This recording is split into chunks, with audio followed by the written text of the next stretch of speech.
అయ్యో మీకు చెప్పుడు మరిచిన పాములను చూస్తేనే గజ్జు గజ్జుమంటారు కదా నొల్ల. ఇగో ఒక రోజు అయితే నొల్ల నేను బస్సులో పోతుంటే బస్సు ముంగట్నే నడి రోడ్డు మీద పెద్ద పాము మంచిగా ఇట్లా పడగిప్పున్నదొల్ల.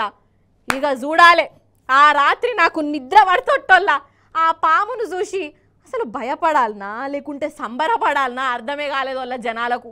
ఎగవాడి ఎగవాడి చూసుడు, సెల్ఫీలు తీసుకున్నాడు, పాము పాము అని మళ్ళీ అంతలోనే భయపడు. అగో అట్లా ఆగం ఆగం జగన్నాథం వల్ల ఖాళీ రోడ్డు మీద పాము కనబడితేనే జనం అట్లా ఎటమటం అయితే ఒక హన్మకొండ పాము.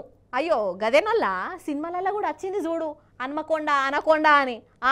గంత పెద్ద పాము ఒకళ్ళ ఇంటికి వచ్చిందోళ్ళ.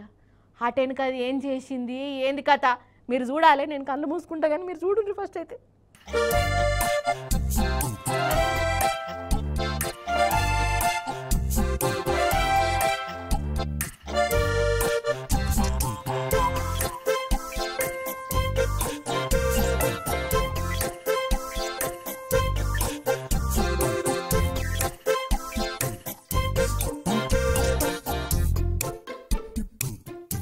రే ఎవర్రా మీరంతా?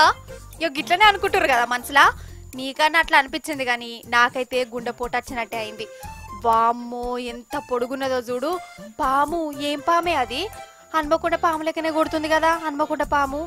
వామ్మో దీనికి గనక తిక్కలేసిందే అనుకో మందిని మింగినా మింగు కావచ్చు. అయితే ఇంత పెద్ద పాముల్లో ఒక ఇంట్లోకి వచ్చింది. ఇంట్లకు ఇక ఏమనున్నదా దాని కండ్లారా చూసిన వాళ్ళ పరిస్థితి ఎట్లుండు కావచ్చు. ఇక వీళ్ళు వాళ్ళు వచ్చిరు ఐకమత్యమే మహాబలమని గట్టిగా అనుకున్నారు. ఇక ఈ కోబ్రా పామును పట్టు పయం చేసిరు.